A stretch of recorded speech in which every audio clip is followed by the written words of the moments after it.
afternoon, good evening, good morning, depending on where you are. I see we've got folks from a little bit of everywhere today. I do see several names that I'm familiar with and a few new faces. For those of you who don't know me, I am Hannah Shea and I am World Law Group's Director of Business Development. You have joined the Dispute Resolution Group meeting where we are talking about AI in dispute resolution. And we will also meet the team of our host firm for our next World Law Group Summit shortly. I have muted you all upon arrival, but if you happen to somehow unmute and you wouldn't mind muting while we're doing the presentation, you can, of course, unmute yourself when we open the floor to any questions. And then just one other thing that I would ask that you do is to rename yourself. And you can do so by hovering over your own video and selecting the three dots in the upper right-hand corner.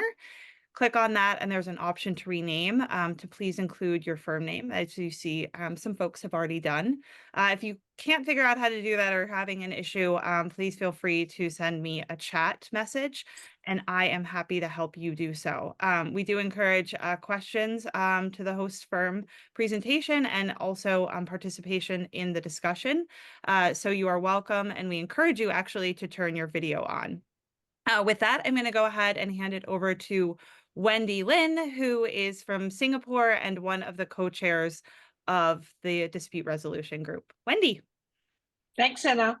Hi, everyone. Welcome again. On behalf of the co-chairs, myself, Philip, and Ryan, we're very happy to see that you've all taken time out of your busy schedules to join us. It has been a while. As Hannah mentioned, we have split today's agenda into two topics. The first, I will hand over to Francisco for an introduction of our member firm in Argentina. He will tell us a bit about the firm and the practice so we get to know him and the firm a lot better.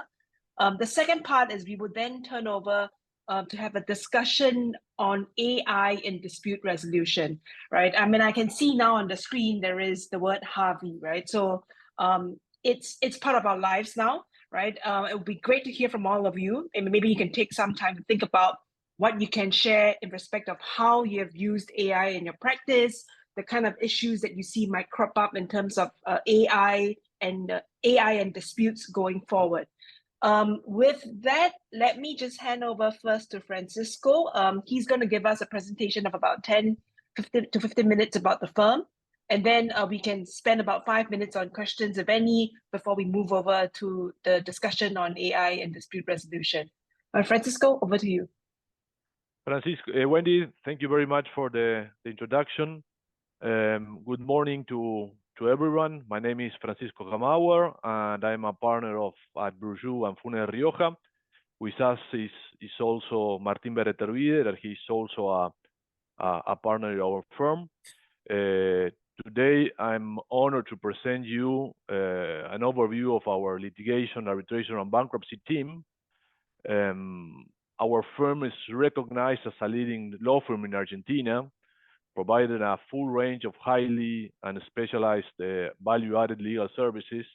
We began being a law firm, a boutique financial and banking law firm in the 90s, and nowadays we are a full-service law firm and we have a multidisciplinary approach, offering creative and sophisticated legal and tailored services in our country. We have like more than 25 practice areas, ensuring and comprehensive legal support for our clients. In our litigation, arbitration, and bankruptcy team, it is composed with highly experienced professionals who bring a wealth of knowledge and expertise to the table in every case we are trying to deal with. The team is led by distinguished partners, including Carlos Rodman, Martín Beretervide, that he's with us, and Ignacio Minarini Lima, and myself, of course. And we are supported by a talented group of senior associates, semi-senior associates, junior associates, and paralegals. Our key members of the team are, as I mentioned, Carlos Maria Rodman, that leads our team. He has an extensive career in the Argentine commercial justice. He has handled complex litigation and arbitration cases, and he has served as a judge in Buenos Aires and preside over the National Commercial Court of Appeals for several years. Now he's also giving some advice in the amending of the Argentine corporate law. So he's working on that, and he has been recognized and mentioned in Chambers and Partners for several years. Martin Beretarvide, maybe he can introduce himself afterwards. And the other important partner that we have in the team is Ignacio Minorini Lima, that I think he's well known in the World Law Group. He leads our public law department and specializes in regulatory and energy matters. He has significant experience in national, international arbitration, focusing on commercial and investment cases under globally recognized arbitration rules. He has been recognized as a leader in arbitration by Who is Who Legal, and in my personal case, I have experience as a corporate counsel, always working for private law firms in international arbitration, handling usually disputes in the energy, oil, and gas sectors, and engineer and construction sectors as well. And I'm also specialized in complex litigation involving corporate, contractual, and tort disputes, and as well as insolvency, bankruptcy, and restructuring in every level.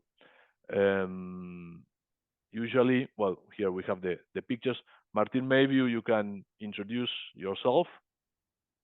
Thank you, Francisco. No, just to add, in terms of the presentation of the team, as Francisco said, we are, well, our main practice, our department encompasses arbitration, litigation, and bankruptcy.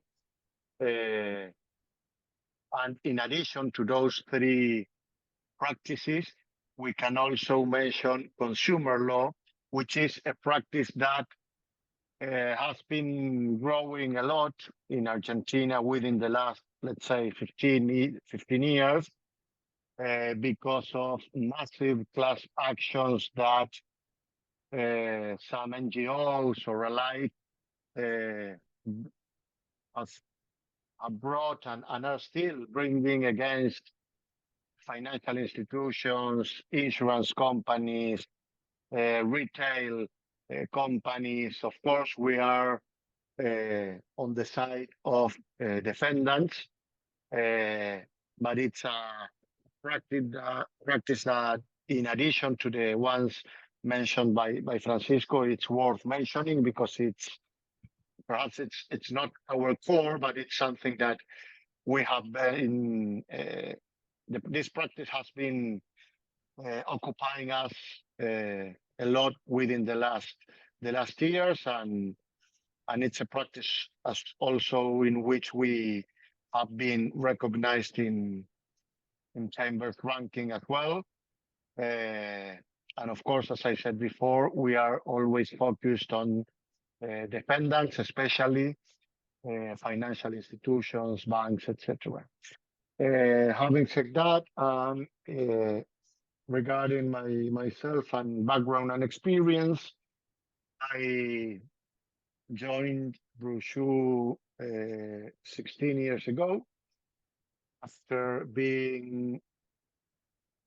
serving as a clerk to the National Commerce Chamber of Appeals, which is, in terms of commercial matters, this National Chamber of Appeals in commerce matters is the most relevant court at a national level. Of course, then you can go up to the the Supreme Federal Court, but it's very narrow, the scope and the path to get there. So basically what this National Chamber of Appeals in commercial matter decides, in 99% of the cases, it's final ruling. We are, well, Carlos Rodman, as Francisco said, served for more than 30 years as a judge in this chamber. This is something that we are proud of, and we like to underscore this because there is no any other firm in Argentina that in the litigation practice can show on its staff counselor with such an experience as Carlos actually has. In my case, I was a clerk to the same Chamber of Appeals for a couple of years, and I then afterwards I joined Brochu, as I said, 16 years ago. I focused basically, as well as Francisco, in complex litigation. We do not work with, in general terms, of course, that perhaps we can have some exceptions, but we do not work on massive cases. We try to take perhaps not so many cases in terms of number, but complex and sophisticated, because, well, that's why many of our clients come to us. Perhaps they manage day-to-day business with some other firm, but when they have a sensitive or a relevant judicial or pre-dispute or arbitration conflict, then that's when they show up, and that's the target we want, and we are interested in developing, because we want to be there in those cases, well, big relevant cases which are basically very high sensitive to our clients. So I'm involved in some arbitration cases. You know that here in Argentina, well, our main expert in arbitration is Ignacio Minorini. Probably many of you know him. We work together with him in some arbitration proceedings under ICC rules or ICSID rules. But as you know, market in arbitration here in Argentina is tiny. You know, there are very few cases per year here in Argentina, so it's relevant to be there, but unfortunately, it's something we work a lot to foster and to try to develop the practice, but it's difficult because of, I mean, it's a practice that just a few cases on a year, according to some statistics of the ICC, perhaps, for example. But anyway, it's a practice we are devoted to, and we have as a purpose to grow in that practice, because it's very relevant for us to get more cases. Probably if Argentina grows, it will be much more easier for us to have arbitrations in more quantity.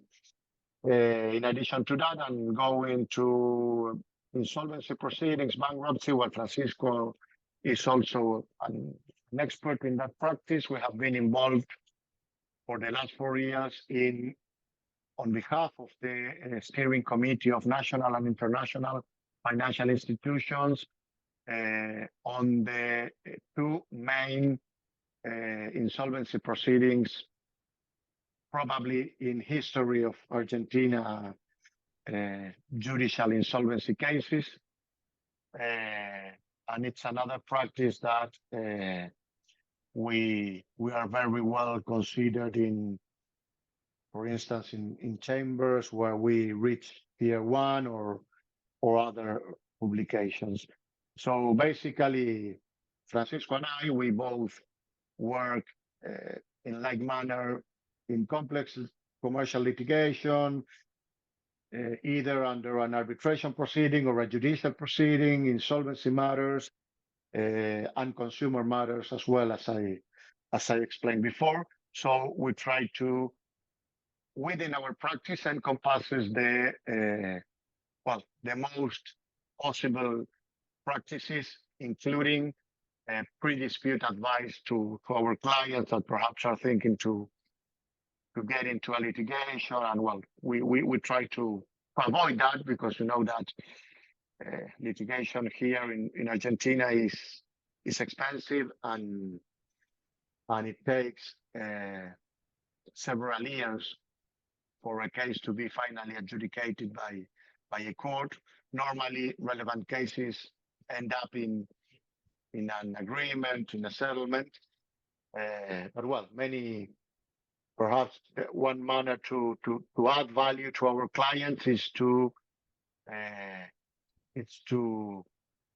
lead them in a way that finally, perhaps through a settlement, avoids entering into a litigation which could bring some uncertainties and be more expensive and time consuming for sure. So that's what I can add to Francisco's initial introduction. I think lastly, it's important to mention that, of course, we work with all the other departments of our law firm, usually with the corporate banking departments or the compliance department. And of course, we have a tax department that they have their own litigation team, and we have a customs law department that they also have their own litigation team. So our team is focused on civil, commercial, and public law litigation, but other teams of our law firm also have their own litigation team that are, of course, specialized in tax and customs law, for instance. So to conclude, it's really a pleasure to be able to expose and present our team to all you. And of course, we are expecting to meet you in October when we are coming to Buenos Aires. And thank you very much for your time. Thank you, Francisco. Thank you, Martin. Can I just check if anyone here has any questions for them? Not everyone will get to go to Argentina, so I think this is the chance to ask questions if you have any questions. I have a question, but I have a chance to go to Argentina, so if anybody but you should ask it nonetheless. Yeah, I would be interested to know. Thanks a lot, Francisco and Martin, about your presentation, which was very interesting. Did it have an impact, kind of the new president which you have in Argentina, which I understand kind of wants a lot kind of to privatize and kind of change, reduce spending of the state? Did that have an impact on the amount of cases, or is it too early? It's a very good question. We are having don't having a lot of impact in litigation right now. We hope, maybe you can expect that a lot of companies may go through a reorganization proceeding or go into a liquidation proceeding, but really we are not seeing that at all. We are not having a lot of insolvency cases, luckily, of course. Maybe we will have some private restructurings. We have been seeing that some companies, some international companies, are unluckily leaving Argentina in the last months, or maybe closing because maybe they are tired of what has been going on in the last maybe 20 years in Argentina, but hopefully other players are buying those companies as well, those kind of companies, and with all the new regime that new regime that the government has enacted in the last months, we are expecting some very important investments to come to Argentina. It's called the RIGI, that is a new regime that gives a lot of benefits for international investors and local investors as well, but they try to give some tax advantages and FX advantages to give some certainty over the future. That is being our most important error in the past. No, so this year I believe is a year of transition in the Argentine economy. All the players are trying to see what is going to happen, but hopefully next year we all expect that inflation will be really lower than in the past, that credit will increase in the economy, and luckily we will try growing again. I don't know. I don't like to. I am a lawyer, so I don't want to give a number of how much the country will grow up next year. But we are willing. We are having good expectations. Of course, the big issue that Argentina has as a country is our sovereign debt. No, that we have been restructuring it over year after year through the last 20 years, and next year we are having a lot of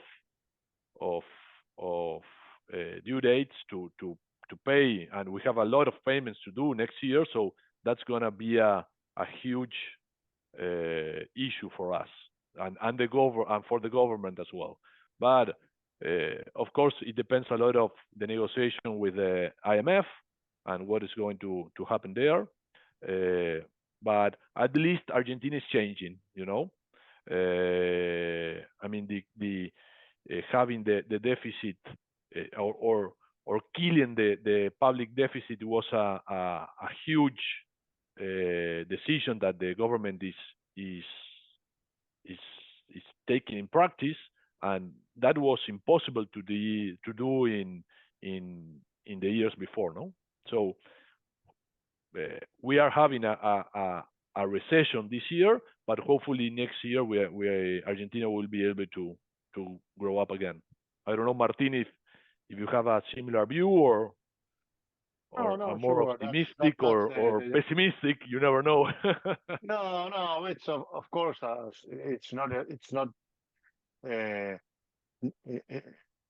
nothing new to say that, well, Argentina is undergoing a process that, a political and economic process that, of course, as Francisco said, brings some good expectation. It is being tough, undergoing to these necessary reforms and substantive modifications in terms of applicable laws and regulations.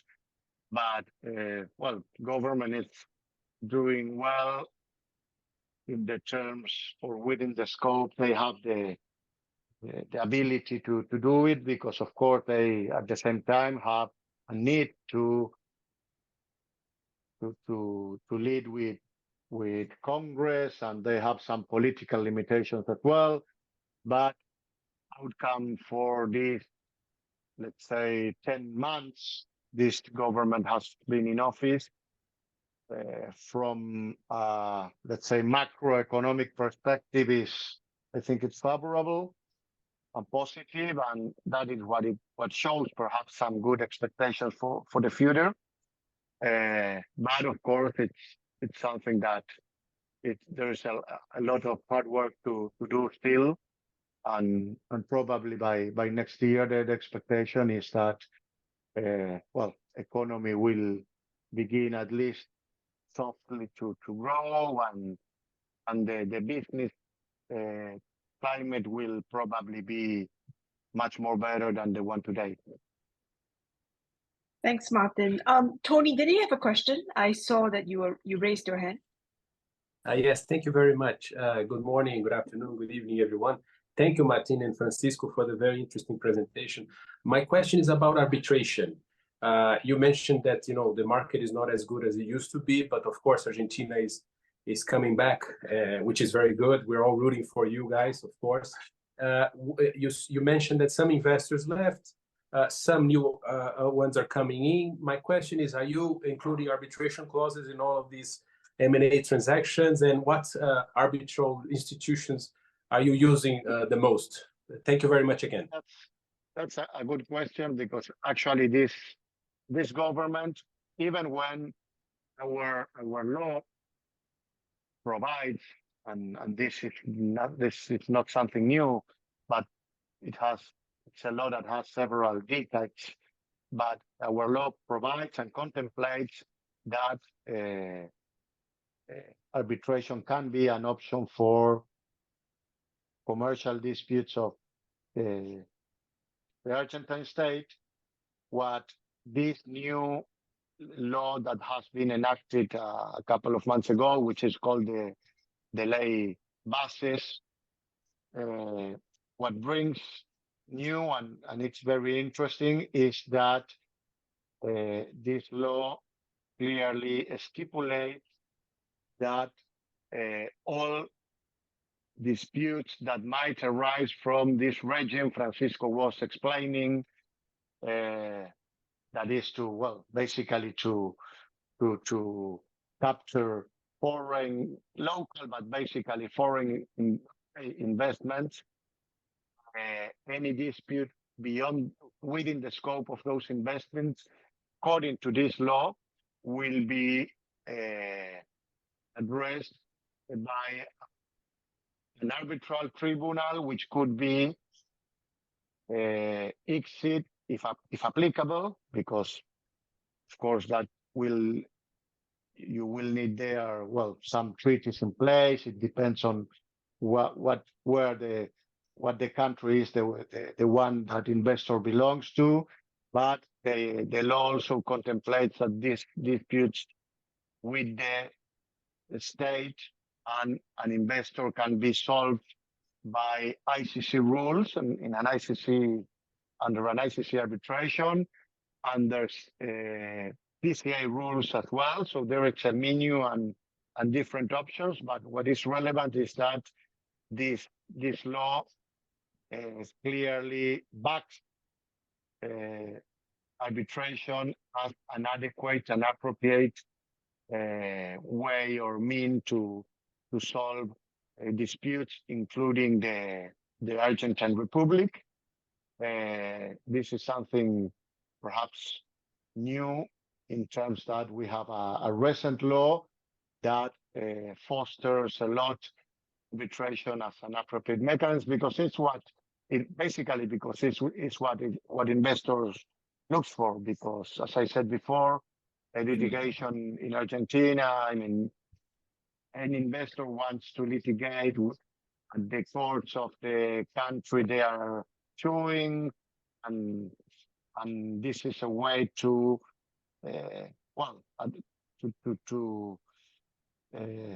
capture foreign investors, and something that we think it might help a lot to grow as an arbitration, to grow the arbitration market, grow here in Argentina, because as we said before, nowadays we have only a few cases per year.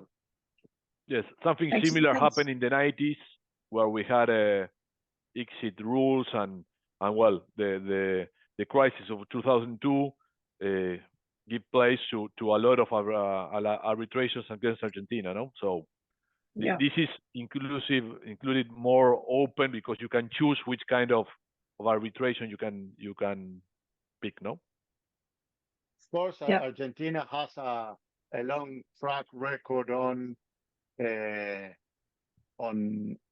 not fulfilling arbitration awards and all that stuff we all know, but an investor knows that at the end of the day, an award issued by a arbitral tribunal, perhaps you can take 1 year, 2, 10, you can sell your rights, but it's something that sooner or later you will collect, and that brings some sort of certainty when when they assess making investments here in Argentina. That's why this clause of arbitration disputed, because what they might fear is that then probably hopefully not, but perhaps in 4 years, 8 years, an opposite administration comes and they do not respect these arbitration mechanisms, and well, it's something that perhaps they need to get some certainty there, and part of our work now is to clarify how that could work in the future as well.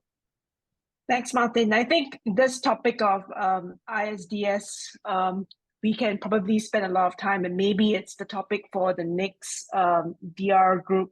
And you guys have Francisco and Martin's contact information. Feel free to reach out to them if you want to discuss any of these topics more. But I think ISDS is an interesting topic that we could probably think of coming back to in our next session.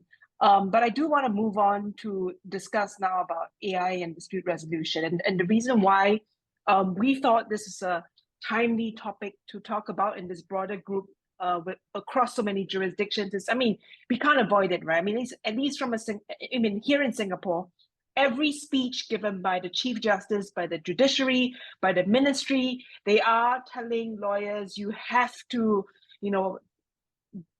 suck it up in a sense. Sorry for the crude language, but deal with it. You have to embrace AI. You need to embrace AI because it's here to stay, right? We have been reminded constantly that AI will help us reduce costs.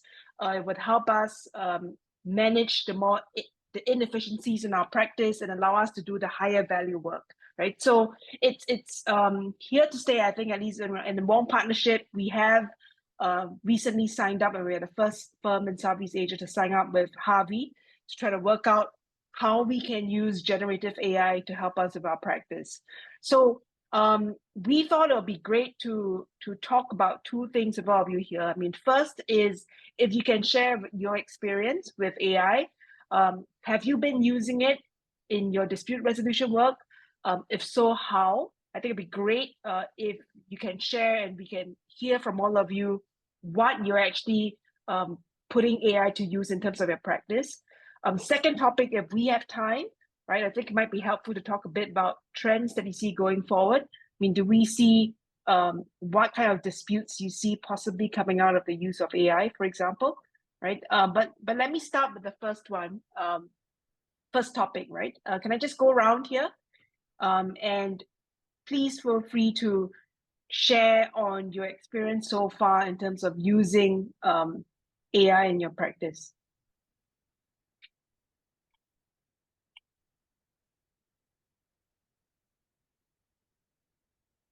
Well, anyone wants to go?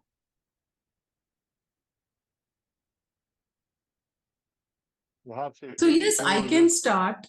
I don't use too much of AI, of course, though I have tried it out. And my experience has been a mixed experience. So what I have tried is basically looking for judicial precedents in order to maybe support some case that I'm trying to make out. And what I've found is at times AI has been able to guide me by providing me some good judgments, but there are at times, so what I normally do is, even though I get maybe whatever output I get from AI, I tend to sort of double check it out with the approved legal databases. So at times when I've checked, I've found that this actually exists. But there have been times when I've found that there is a particular case law mentioned, but I'm not able to find it in any of the legal databases, Or if I'm able to find it, then what happens is that that particular, this one, maybe the provision of law or maybe that particular issue is not covered in the judgment. So this has been my experience. So I'm a little skeptical and I'm very careful about using AI thus far, but I would be very much interested to know other people's experiences in this regard. It's Rebecca. Oh, sorry. Oma? Sorry. Yeah, no, it's fine. Rebecca, go ahead. Rebecca, go ahead first. Hi all, it's Rebecca from Minter Ellison. As a firm, we have wholeheartedly embraced AI. As a litigation team, we have also embraced it. Advice generator, for instance, is certainly generating the first draft of advices for junior lawyers. That is then, we encourage them at this stage to check the advices, check what's being given. It is being used across litigation, our construction team, our leasing team. It is used significantly. In terms of discovery, we have embraced a discovery tool which is significantly reducing the amount of time that it is taking to review documents. Now, not all, it is relatively new in its phase. We are embracing it, as I said. We have, as you would all have, big litigation with hundreds of thousands of documents. If you ask the right questions and include the right search terms, the time that it takes to process documents and the cost is significantly reduced. So they're two tools in advices and discovery that the firm has adopted. We took part in Copilot, Microsoft Copilot, and have also eagerly embraced that within the firm. I think, Rebecca, that makes a lot of sense, and we are, as a firm, trying to make use of AI the way you have as well, but I think we're slightly behind the curve and may reach out to you to find out more about your experiences in due course. Please do, please do. Yes. Oma, I think you wanted to share something from your firm? Yes, if I may. Yeah, here in the firm, we have been using Harvey as well as other tools for over 1 year. We were the first firm to sign up for Harvey in continental Europe. So at that time, what we did, in order to try to understand how we could use it best, I'm in charge of implementing AI in the firm, and particularly in disputes. So we had 150 lawyers prompting the machine a total of 30,000 prompts. And then we set up a series of KPIs, right? To fully understand, look, we can use it for this, for that, and for that is good or bad, right? So the conclusion was, and this is, I teach machine learning at university. I teach law as well, but I teach machine learning, and legal prompting. So the conclusion is, and it's important that we understand this, right? Gen AI is not a database, and we use it wrong all the time. Our eyes see Google. It's not Google, and it's not a database. Artificial intelligence is weights. It has learned patterns. It's not a database. It doesn't know anything actually, right? It's not built for that. So when we ask for, and when we use it for research, it's a bad use actually. This is not good for that. Now, what is good for? It's good for many things, right? It's good for brainstorming. We use it a lot for brainstorming, right? It's good of course, it's very good at drafting. It's better than any of us, I'm afraid. At drafting, native or non-native, actually. It's very good at persuading. It's very good at things like this, right? Like exploiting generation, right? Generation is extremely valuable. What what we do at the moment in disputes, I mean, we are able now to do something very cool, which encourage you to try. We are able now to talk to our dispute. So we upload the whole file, and we are able to talk to the dispute. So basically, I can tell my dispute, look, can you help me with a chronology? That's easy, right? But it's the whole dispute there. Then can you help me with a cross-examination? And can you help me to do this? Or I got this expert report from the counterparty, or my own expert report. And here, now that you know my dispute, that you actually know what is going on, right? Tell me how, put yourself in the position of counsel for the other party, and tell me how would you attack my expert report, right?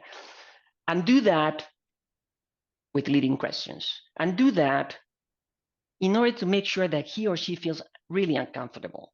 And do that, and this is a real examples that we have, right? And do that in a way that, you know, you build upon the answer you think you are going to get up 2 levels, right?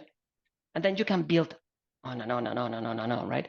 It's endless, basically. So we see that not as a way to do things faster, to do things cheaper.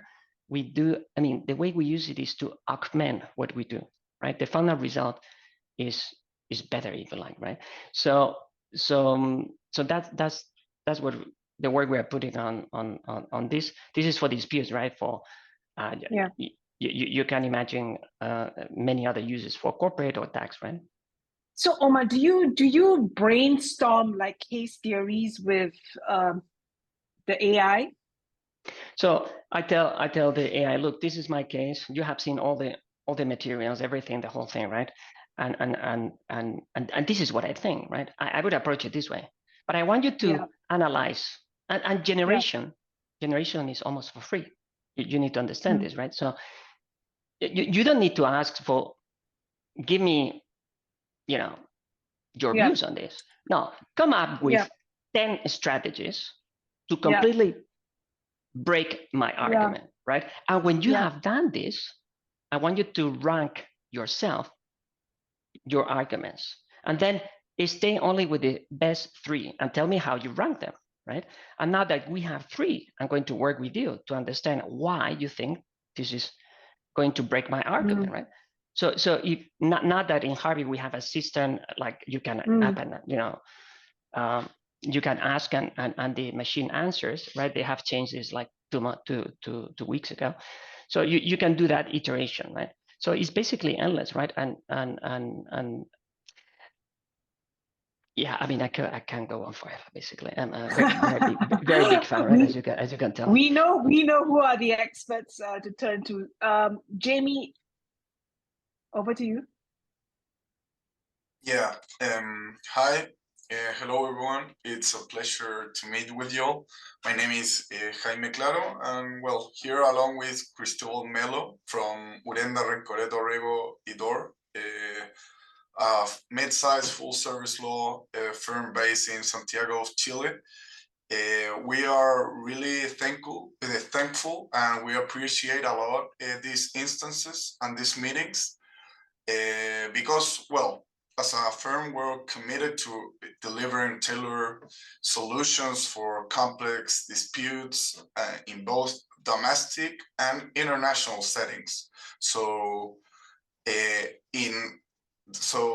that's why, as a firm, we think that AI is a really helpful tool to help give this tailored solution the best way possible to our clients.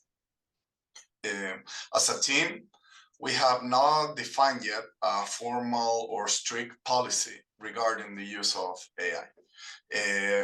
At this stage, we're in the process of analyzing various platforms and different approaches, but we're closely monitoring the rapid developments because, as it is said in this meeting, AI is here to stay and is evolving quickly. Well, and in this field, we remain open and expectant to how this advancement could benefit our practice. That's why the statements of, for example, Omar, are very helpful, because they give us a real insight of how AI could help us, not just by using, for example, ChatGPT or these simple tools, but for using, as I said before, to solve this complex situation that require complex systems and require complex solutions. Because, I mean, hard problem require complex solutions. So, well, we're really expecting to see how the use of AI in the legal industry is still evolving. And we believe that by carefully studying its potential, we can harness and use it effectively when the time is right, because there are still things that humans and lawyers must do. That's the added value that we provide. So as I told, and to summarize my statement, as a firm, we will continue to observe these developments with a view toward integrating them into our practice when it best serves our clients. So yeah, as I said before, thank you for the meeting and the insights of everyone, and we'll look forward to the discussions ahead. Thank you. Martin, you wanted to add something? Oh, yes, just to complement. I tend, or my first reaction when dealing with AI practically is pretty close to the vision that Sandhya told us, in terms that, well, I had some mixed experiences, and I'm somehow skeptical on the tool, but at the same time, I fully understand that it's something that, well, as Jaime has just said, and Omar explained very, very well. By the way, we at Brushu we're working with Harvey as well since a couple of months ago, and our friends at Patrecasas were very important for us, because they provide us some very good advice in order for us to make the decision. Of course, there is it's a world there, and you need to learn how to prompt, how to.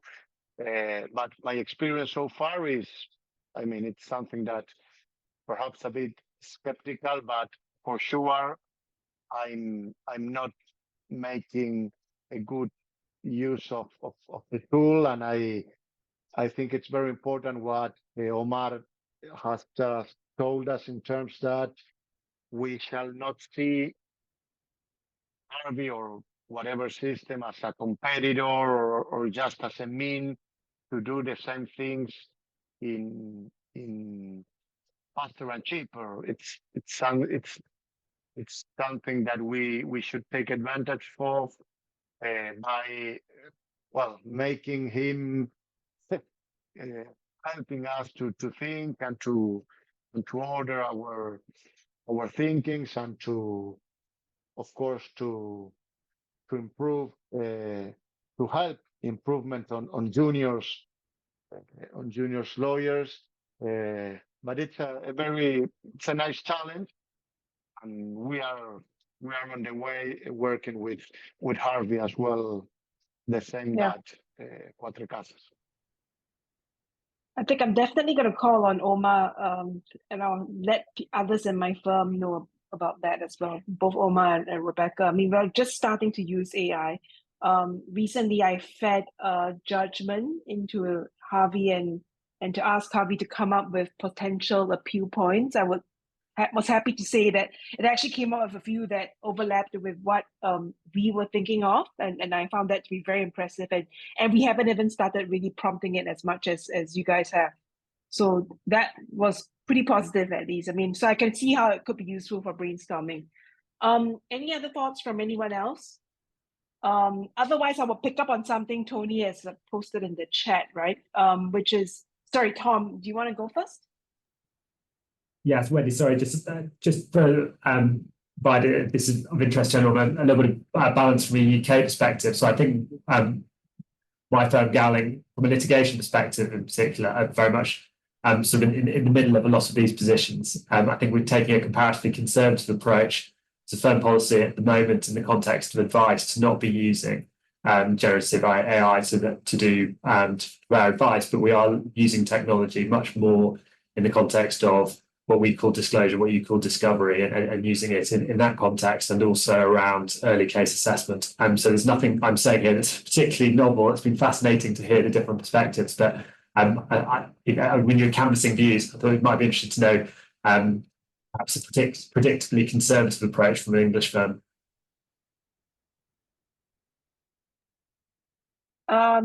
Thanks, Tom. Wouldn't say it's conservative because you really started using it. And that seems to be the low-hanging fruit. Right, I think we've got 5 minutes left, and Tony has posed a question in the chat, and we might as well make use of the 5 minutes we have, right? I mean, basically, we may develop on this in future sessions, but he's asked the question, what are the best practices, right? What should one avoid? What should one do, and what should one avoid in using AI in dispute resolution practice? I quite suspect this might be something for Omar and Rebecca. But if anyone else wants to chime in on this, it'll be great.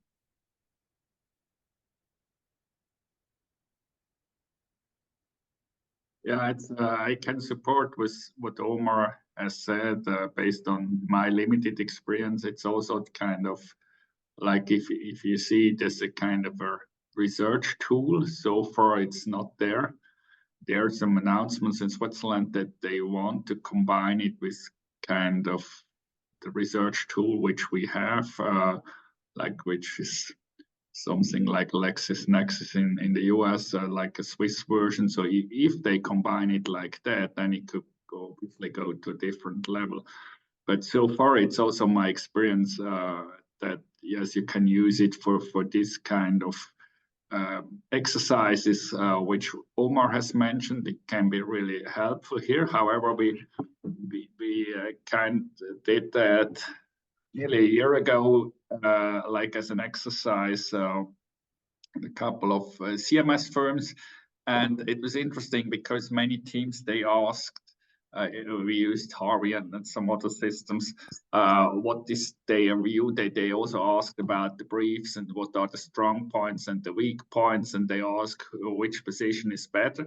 And it seemed like at least 90% of the groups got the answer that their position is better. So the question is again whether the system is really absolutely balanced.